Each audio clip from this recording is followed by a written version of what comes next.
नमस्कार and welcome back to my YouTube channel rising star 2.0।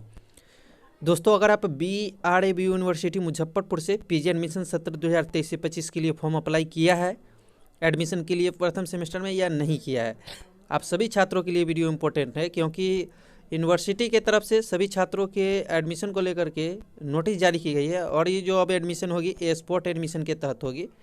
तो जो ये स्पॉट एडमिशन होगी ये कैसे होगा, किसका होगा, इसमें किसको मौका मिलेगा, और अगर नया आवेदन होगा तो कौन से विषय में आवेदन होगा, क्योंकि पहले भी पता है कि आप लोगों को काफ़ी ज़्यादा सीटें पे एडमिशन हो चुकी है। और अगर नामांकन होता है तो फिर डॉक्यूमेंट और फी क्या क्या लगेगा, तो सारी बातों को समझने के लिए पूरा वीडियो ज़रूर देखिएगा। और आगे इसी तरह की वीडियो की जानकारी के लिए हमारे चैनल को ज़रूर सब्सक्राइब कर लीजिएगा। तो चलिए दोस्तों, हम स्टार्ट करते हैं और आपको सारी बातें बताते हैं। तो दोस्तों, सबसे पहले बात कर लेते हैं यहाँ पे लेटेस्ट अपडेट से बात करते हैं। कहा गया कि पीजी में स्पॉट एडमिशन कल से नए आवेदन को खुलेगा पोर्टल। कहा गया कि BRABU ने पीजी सत्र 2023 से 25 में ऑन स्पॉट नामांकन के लिए 4 से 6 मार्च तक का समय दिया है। इस अवधि में नए आवेदन के साथ ही विषय परिवर्तन के लिए भी पोर्टल खुला रहेगा। सभी विभागाध्यक्ष व संबंधित कॉलेजों के प्राचार्यों को कहा गया है कि पूर्व की मेगा सूची में चयनित छात्र छात्राओं का नामांकन प्राथमिकता के आधार पर लिया जाए। पीजी में नामांकन के लिए विश्वविद्यालय की ओर से 3 मेरिट लिस्ट जारी की जा चुकी है। 1 मार्च तक तीसरी मेरिट लिस्ट के आधार पर नामांकन का समय दिया गया था। DSW प्रोफेसर अभय कुमार सिंह ने बताया कि सभी विभाग और कॉलेजों से नामांकन की रिपोर्ट अपडेट की जा चुकी है। करीब 9,000 छात्र छात्राओं का नामांकन करा चुके हैं। इस साल करीब 11,000 सीटें हैं। तो देखेंगे तो सीटें अभी कितने हैं, 2,000 अभी सीटें बाकी है। मतलब 11,000 में से 9,000 सीटों पे एडमिशन हो चुका है, 2,000 सीटें खाली है और इसी के लिए इस पे स्पॉट एडमिशन की शुरुआत की गई है और स्पॉट एडमिशन के लिए नोटिस जारी की गई। चलिए और भी अपडेट है ये भी बताते हैं। अब इसमें देखेंगे तो कहा गया है, जो नोटिस जारी की गई यूनिवर्सिटी की तरफ से, कि बाबा साहेब भीमराव अम्बेडकर बिहार यूनिवर्सिटी मुजफ्फरपुर बिहार 84-2001। डेट देखेंगे तो 2-3 कल इस नोटिस को जारी किया गया था और मैंने वीडियो पहले भी अपलोड किया था, लेकिन फिर से कर रहा हूँ ताकि आप लोगों को किसी तरह की कोई कन्फ्यूजन ना रह जाए और आप अच्छे तरीके से अपना जो है हर एक प्रोसेस को अपना सके। कहा गया है कि सेवा में विभागाध्यक्ष महोदय महोदया सभी स्नातकोर विभाग स्नातकोर केंद्र महाविद्यालय UMIS समन्वयक BRA विश्वविद्यालय मुजफ्फरपुर। विषय में देखेंगे तो कहा गया है कि स्नातकोर सत्र 2023 से 25 के नामांकन के संबंध में महोदय महोदया उपरोक्त विषय के संदर्भ में सूचित करना है कि स्नातकोर सत्र 2023 से 25 में रिक्त सीटों पर नामांकन के लिए UMIS पोर्टल पर नया आवेदन और विषय परिवर्तन केवल गैर प्रायोगिक विषय के विकल्प के साथ ऑन स्पॉट नामांकन के लिए दिनांक 4/3/2024 से 6/3/2024 तक पोर्टल खुली रहेगी। वैसे छात्र जिनका चयन पूर्व की मेगा सूची में चयनित है उनको प्राथमिकता देते हुए बाकी सीटों पे छात्रों का नामांकन मेगा सूची के आधार पर लेना सुनिश्चित करेंगे, माननीय कुलपति के आदेशानुसार। चलिए और थोड़ा हम इन्फॉर्मेशन को आपको बताते हैं। अब देखेंगे तो कहा गया 4 से 6 मार्च तक पीजी स्पॉट एडमिशन, नया आवेदन एवं सब्जेक्ट बदलने का नामांकन का मौका। आप सभी छात्र छात्राओं को बता दें कि पीजी सत्र 2023 से 25 में बची सीटों पे ऑन स्पॉट नामांकन के लिए UMIS पोर्टल पे नया आवेदन और विषय बदल करके केवल गैर प्रायोगिक विषय यानी कि नॉन प्रैक्टिकल सब्जेक्ट के विकल्प के साथ ऑन स्पॉट एडमिशन के लिए 4 मार्च से 6 मार्च तक जो है पोर्टल खुली रहेगी। कहा गया है कि बता दें कि बिहार विश्वविद्यालय की ओर से ऐसे छात्र जिनका चयन पहले मेरिट लिस्ट में है उनको प्राथमिकता देते हुए बाकी सीटों पर छात्रों का नामांकन BRAB पीजी मेरिट लिस्ट 2023 के आधार पर लेना सुनिश्चित करेंगे। उपरोक्त विषय के संदर्भ में सुनिश्चित करना है कि स्नातकोर सत्र 2023 से 25 में रिक्त सीटों पर नामांकन के लिए UMIS पोर्टल पर नया आवेदन और विषय परिवर्तन यानी कि गैर प्रायोगिक विषय के विकल्प के साथ ऑन स्पॉट नामांकन के लिए दिनांक 4/3/2024 से 6/3/2024 तक पोर्टल खुली रहेगी। वैसे छात्र जिनका चयन पूर्व की मेगा सूची में चयनित है उनको प्राथमिकता देते हुए बाकी सीटों पर रिक्त सीटों पर छात्रों का नामांकन मेगा सूची के आधार पर ही लेना सुनिश्चित करेंगे।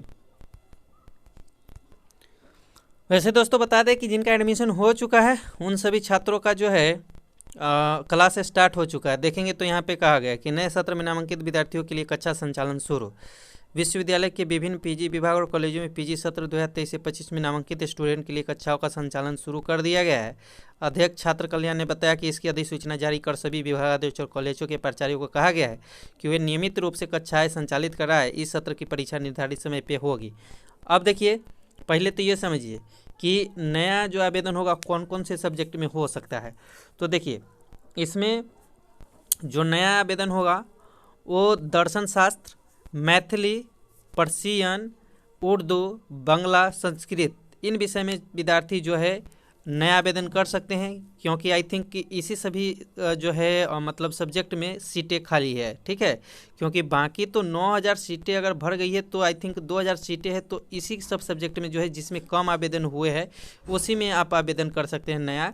लेकिन वहाँ पे देखिए जो एडिट का विकल्प दिया गया है तो वो वैसे छात्रों के लिए है जिनका पहले से किसी लिस्ट में नाम आया था, ठीक है, और वो नामांकन नहीं ले पाए हैं, तो आप उसी सब्जेक्ट से जा कर के अपना नामांकन करवा सकते हैं, यानी कि सीटें खाली है तो। ठीक है, मतलब इसमें ये मौका दिया गया है कि जिन छात्रों ने किसी जो है लिस्ट में अपना नाम आया था और नामांकन नहीं करा पाए थे तो उसी ऑनर्स के अकॉर्डिंग वो जा कर के नामांकन ले सकते हैं, इसके लिए बातें कही गई है। साथ में उन सभी छात्रों का जिनका किसी लिस्ट में नाम नहीं आ पाया है, यानी कि वो आवेदन किए थे लेकिन उनका फर्स्ट, सेकेंड और थर्ड किसी भी लिस्ट में नाम नहीं आ पाया है, तो वैसे छात्रों का जो है क्या होगा कि एडिट वो कर सकते हैं, और एडिट करके एडिट लेकिन करेंगे तो उन ही सब्जेक्ट में वो एडिट कर सकते हैं जिसमें नॉन प्रैक्टिकल हो। जैसे अगर आप देखेंगे तो जो प्रैक्टिकल सब्जेक्ट है उसमें आप एडिट नहीं कर सकते हैं, यानी कि अगर आपका किसी लिस्ट में नाम नहीं आया है तो आप एडिट तो कर सकते हैं, लेकिन आप उसी विषय के लिए एडिट करेंगे जिसमें प्रैक्टिकल नहीं है। जैसे मान के चलिए आपका हिंदी होगा तो आप जो है इतिहास के लिए आप ये कर सकते हैं, मतलब एडिट कर सकते हैं, है ना। साइकोलॉजी के लिए नहीं करेंगे क्योंकि आपको भी पता है कि साइकोलॉजी में प्रैक्टिकल होता है, और ज्योग्राफी के लिए नहीं कर सकते क्योंकि उसमें भी प्रैक्टिकल होता है। तो जिन सब्जेक्ट में प्रैक्टिकल होता है उसके लिए आप जो है एडिट नहीं कर सकते हैं, बाकी सब्जेक्ट के लिए आप एडिट कर सकते हैं जिनका किसी लिस्ट में नाम नहीं आया। तो आई होप आप समझ गए होंगे। आप चलिए बताते हैं कि आपको फ़ी और डॉक्यूमेंट क्या क्या लगेगा। तो दोस्तों फीस की बात कर ले तो हम अभी फ़िलहाल आपको जो है BC1 जनरल और BC2 वाले छात्रों के लिए बताएंगे, गर्ल्स के लिए नहीं, ठीक है। तो गर्ल्स के लिए वीडियो में बने रहिए, आगे मैं बताऊंगा।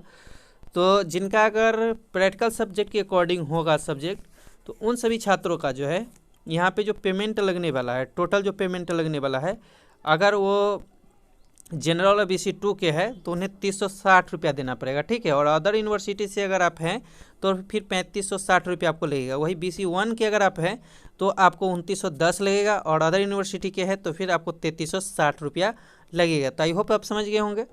अब इसके बाद बात कर ले कि जिनका अगर प्रैक्टिकल नहीं होगा, नॉन प्रैक्टिकल सब्जेक्ट होगा, जैसे उसमें प्रैक्टिकल इंक्लूड नहीं है, तो जो BC1 यानी कि जनरल वाले छात्र होंगे या BC2 वाले उन्हें 2560 लगेगा, और जो अदर यूनिवर्सिटी के होंगे और जनरल और BC2 वाले होंगे तो उन्हें 360 लगेगा, क्योंकि माइग्रेशन फ़ी और रजिस्ट्रेशन फ़ी ऐड कर दिया जाएगा। वही BC1 वाले का देख लें तो जो भी छात्र हैं उन्हें 2410 रुपया लगेगा, यानी कि, और अगर अदर यूनिवर्सिटी के तो आपको 2810 रुपया लगेगा। पेमेंट की बात तो हम कर ही लिए। अब चलिए डॉक्यूमेंट की बात कर लेते हैं कि डॉक्यूमेंट आपको क्या क्या लगेगा। उससे पहले दोस्तों जो SC ST के बॉयज़ हैं और साथ में किसी भी कैटेगरी के गर्ल्स हैं उनको कितना पेमेंट लगेगा ये भी मैं डिस्कस कर ही देता हूँ। तो जिनका अगर प्रैक्टिकल का सब्जेक्ट है तो उन्हें 500 रुपया देना पड़ेगा प्रैक्टिकल के लिए, ठीक है। ये हर एक सेमेस्टर में आपको देना पड़ेगा। वैसे देखेंगे तो इंटरनल फ़ी और प्रैक्टिकल फ़ी देनी पड़ेगी, जो कि यहाँ पे देखेंगे तो इंटरनल फ़ी के रूप में आपसे प्रैक्टिकल के लिए 500 और इंटरनल फ़ी के रूप में 300 रुपया आपसे लिया जाएगा, तो टोटल 800 हो गए। और अगर आपका प्रैक्टिकल नहीं है तो फिर 300 रुपया ये लगेगा, ठीक है, 300 ही लगेगा। और इसके अलावा 500 रुपया आपको कॉमन मनी के तौर पे लिया जाएगा। तो अगर आपका नॉन प्रैक्टिकल है तो फिर आपको कितना लग रहा है, 5 3 800, जिसमें 500 रुपया आपको रिटर्न हो जाएगा, तो टोटल 300 में ही आपका एडमिशन हो रहा है, ठीक है। लेकिन प्रैक्टिकल है तो फिर 500 और 300 800 में होगा, और 500 ये 1300 देना पड़ेगा, लेकिन 500 रुपया आपको रिटर्न कर दिया जाएगा, ठीक है। लेकिन जिनका अगर साइंस है या कॉमर्स है तो ऐसे छात्रों को जो है 400 रुपया डेवलपमेंट फ़ी और 300 रुपया इंटरनल फ़ी देना पड़ेगा, तो टोटल 700 रुपया देना पड़ेगा, ठीक है।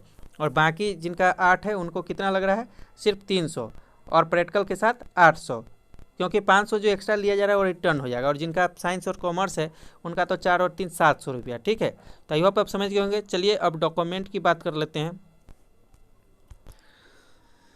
तो डॉक्यूमेंट दोस्तों यहाँ पे कॉमन एप्लीकेशन फॉर्म आपके पास होना चाहिए, ठीक है। अगर आप एडमिशन कराते हैं तो कॉमन एप्लीकेशन फॉर्म जो आप PG में एडमिशन के लिए अप्लाई किए हैं वो रहना चाहिए। सिलेक्शन पत्र, देखिए सिलेक्शन पत्र की अब आपको ज़रूरत नहीं पड़ेगी। अब आपको ज़रूरत किसकी पड़ेगी, तो जो आप स्पॉट एडमिशन के लिए अप्लाइड करेंगे तो उस जो है आपको जो है कागज़ की ज़रूरत पड़ेगी, उस एप्लीकेशन की आप, यानी कि आपको जो है ज़रूरत पड़ेगी। ऑफर लेटर तो आपको मिलेगा नहीं, क्योंकि ऑन स्पॉट एडमिशन में ऑफर लेटर थोड़ी नहीं मिलता है। इसके बाद आपके पास मूल अंक चाहिए, अंक पत्र यानी कि ग्रेजुएशन का ओरिजिनल मार्कशीट रहना चाहिए। महाविद्यालय परित्याग प्रमाण पत्र यानी कि CLC आपका ओरिजिनल रहना चाहिए। पासपोर्ट साइज फ़ोटो आपके पास होनी चाहिए। जातीय आवासीय आय प्रमाण पत्र जहाँ लागू होता है उसके अकॉर्डिंग आपके पास जो है ये होना चाहिए, ठीक है। आधार कार्ड की 6 प्रति यानी कि आधार कार्ड भी आपके पास होना चाहिए। तो ये सारे डॉक्यूमेंट आपको रखने हैं। और कल से आपका स्पॉट एडमिशन शुरू हो रहा है, तो स्पॉट एडमिशन के लिए कैसे अप्लाई होगा, क्या क्या क्या प्रोसेस होगा, मैं कोशिश करूंगा कल से फिर एक वीडियो बना करके अपलोड कर दूं, ताकि आपको किसी तरह की कोई कन्फ्यूजन ना रह जाए। तो आई होप दोस्तों आप सारी बातों को अच्छे से समझे होंगे। किसी तरह का क्वेश्चन है तो कमेंट करके पूछ सकते हैं। फिलहाल मिलते हैं अगले वीडियो में, जब तक के लिए जय हिंद।